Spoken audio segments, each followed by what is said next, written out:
প্রিয় শ্রোতা মণ্ডলী, আজ আমি নেফ্রাইটিসের দ্বিতীয় অংশ অর্থাৎ ক্রনিক নেফ্রাইটিস সম্বন্ধে আলোচনা করব।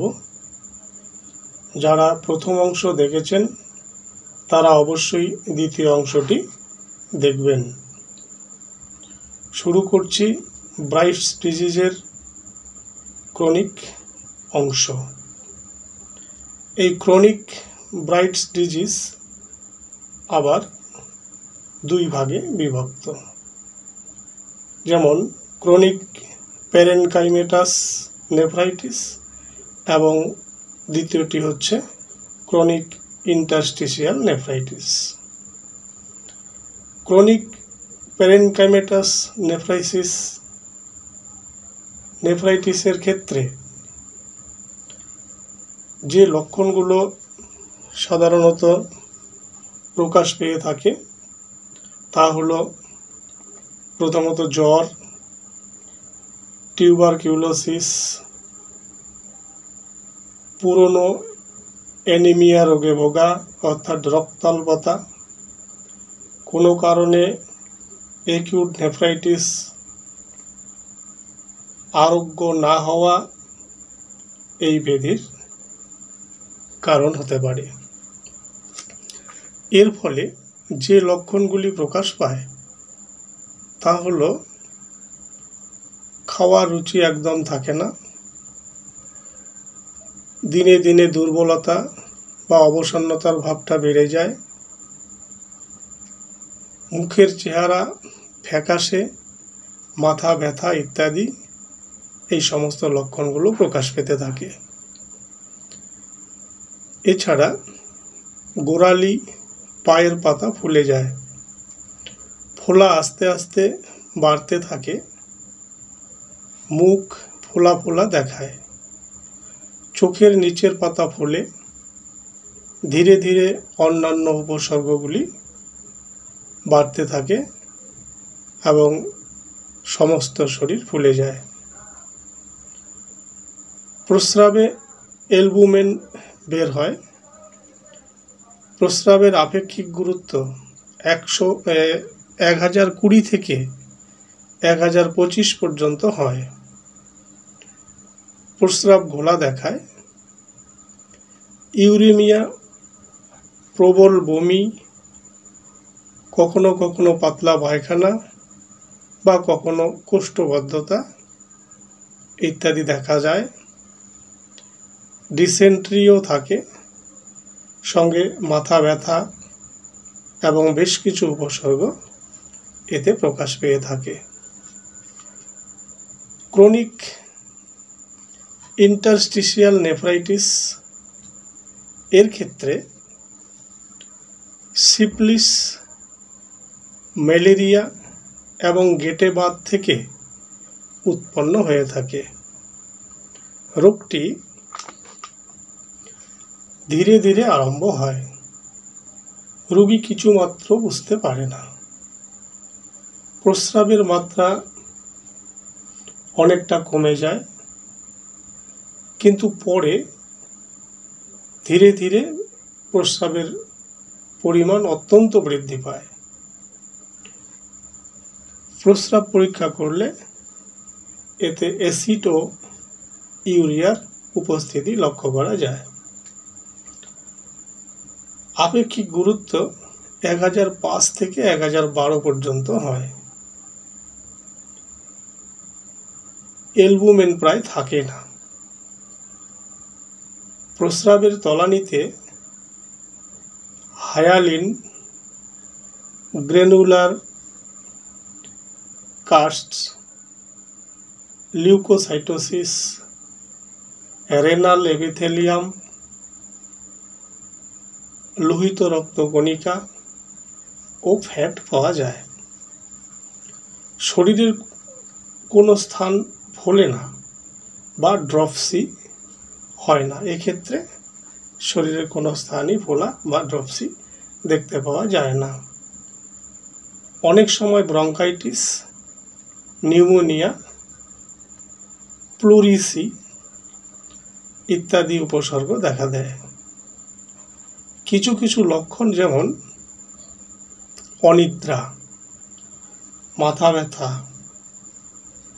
ক্ষুধা লোভ, গড় হজম, বমি, শ্বাস প্রশ্বাসে কষ্ট, দৃষ্টিশক্তির হ্রাস, কানে এক ধরনের শব্দ হয়, এছাড়া একজিমা, নাক দিয়ে রক্ত পড়া, রাত্রে ঘন ঘন প্রস্রাব প্রভৃতি দেখা যায়। ইউরেমিয়া ও মস্তিষ্কে রক্তপাত এই দুটি উপসর্গের দ্বারাই অধিকাংশ রোগীর মৃত্যু হয়ে থাকে। যাই হোক, এবার এই ক্রনিক প্যারেনকাইমেটাস ও ক্রনিক ইন্টারস্টিশিয়াল নেফ্রাইটিসের সম্বন্ধে যা আমরা জানতে পারলাম, তাহলে এই দুটো রোগের মধ্যে মোটামুটি কি পার্থক্য পাওয়া গেল একবার সেটা দেখে নিই।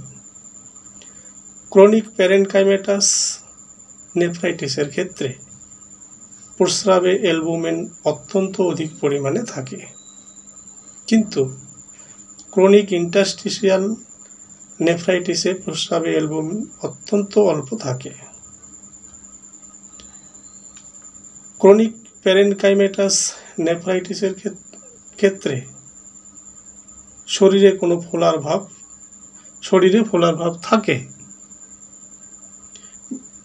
কিন্তু ক্রনিক ইন্টারস্টিশিয়াল নেফ্রাইটিসের ক্ষেত্রে একদম ফোলাভাব থাকে না। ক্রনিক প্যারেনকাইমেটাস নেফ্রাইটিসের ক্ষেত্রে হার্ট ও আর্টারির পরিবর্তন অতি অল্প মাত্র হয়। রোগ খুব ধীরে নয়, আর ক্রনিক ইন্টারস্টিশিয়াল নেফ্রাইটিসের ক্ষেত্রে হার্ট ও আর্টারির পরিবর্তন হয়। রোগ খুব ধীরে ধীরে আরম্ভ হয়। তাহলে এবার এই দুটোর পার্থক্য বিষয়ে আমরা সংক্ষিপ্তভাবে জেনে নিলাম। এবার আসা যাক চিকিৎসা পদ্ধতি, যে এই রোগে আক্রান্ত হলে আমরা কি করে তার হাত থেকে মুক্তি পাব সে বিষয়ে কিছু ঔষধপত্রের ব্যবহার বা নিয়মাবলী বিষয়ে এবার আলোচনায় আসা যাক। ক্রনিক নেফ্রাইটিসে আক্রান্ত হলে এবং এতে যদি অ্যানিমিয়ার ভাবটা থেকে থাকে, তাহলে আমরা যে ওষুধটি রোগীকে দেব তা হলো চায়না অফিসিনালিস বা সিঙ্কোনা অফিসিনালিস 30। দ্বিতীয়ত, রোগীর যদি সিফিলিস ব্যাধি থাকে এবং এর সঙ্গে মাথা ঘোরা ও স্নায়ু সম্বন্ধীয় কোনো রোগ যদি থেকে থাকে, তাহলে তাকে যে ঔষধটি দিতে হবে তা হলো অরামমেট 30। বাত রোগে আক্রান্ত, প্রস্রাবে অত্যন্ত কটু গন্ধ থাকলে যে ওষুধটি খাবে তা হলো অ্যাসিড বেনজোইকাম 30। পারদ ব্যবহার করে অস্থি রোগে আক্রান্ত হলে, গায়ে ঘামের লেশ মাত্র নেই এরকম অবস্থা হলে, পা ফোলা, প্রস্রাব অল্প ও কাদার মতো, তাতে অত্যন্ত দুর্গন্ধ থাকলে যে ঔষধটি খাবে তা হলো অ্যাসিডাম নাইট্রিকাম 30।